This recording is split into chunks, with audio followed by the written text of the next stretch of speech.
Allez, comme tous les dimanches, on fait le point sur la situation épidémique du Covid-19. Ce sera le dernier point que je ferai sur la chaîne Electip, tout simplement parce que j'ai créé une chaîne dédiée au coronavirus. Ça s'appelle Covid Actu, voici la chaîne. Donc j'ai commencé déjà à faire des vidéos concernant l'actu du virus. J'ai créé la chaîne il y a quelques jours, donc c'est tout récent. Je vous invite donc à vous abonner pour continuer de suivre le suivi tous les dimanches et puis le reste de l'actu de la pandémie chaque jour. Je mets le lien dans la description. Donc on est à 46 142 598 cas recensés à travers le monde. Et regardez en France, 1 412 709 cas. On se rapproche dangereusement de la Russie, la France qui va bientôt être le quatrième pays le plus contaminé du monde. C'est quand même beaucoup, hein. Bon, évidemment, les US, la Russie et le Brésil... Enfin, la Russie, si, justement, on va l'atteindre, mais les US, l'Inde et le Brésil, plutôt, on risque de pas les atteindre, heureusement d'ailleurs, puisque c'est des pays beaucoup plus hauts que nous. Mais pour le coup, la Russie, oui, on va la dépasser assez facilement, je pense. Donc ensuite, en termes de morts, on est à 1 196 020 décès, et en France, on est à 36 826. Donc aux US, évidemment, 230 000 encore, hein, 159 000 au Brésil. Et en termes d'évolution par rapport à la semaine dernière, regardez le nombre de cas qui a juste explosé, hein. Ça faisait plusieurs semaines qu'on était autour de 2200, 2 200 000, 2 400 000, 2 400 000, presque 2 500 000.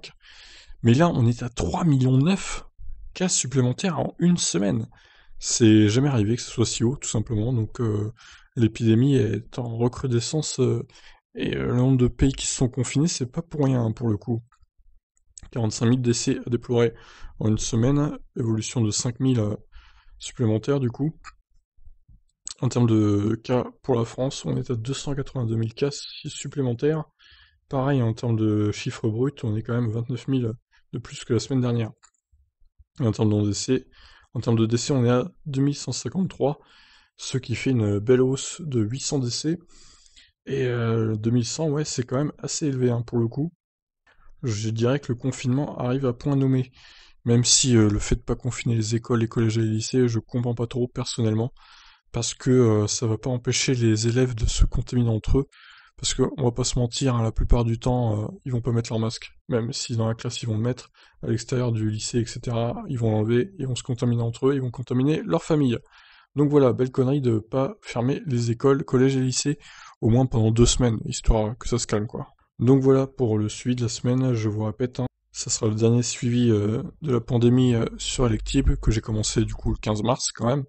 Ça remonte, j'ai décidé de faire cette chaîne Covid Actu pour traiter du coronavirus. Donc je pensais que c'était une bonne idée de quand même, vu que ça s'intensifie la pandémie, je pensais que c'était une bonne idée de créer cette chaîne dédiée.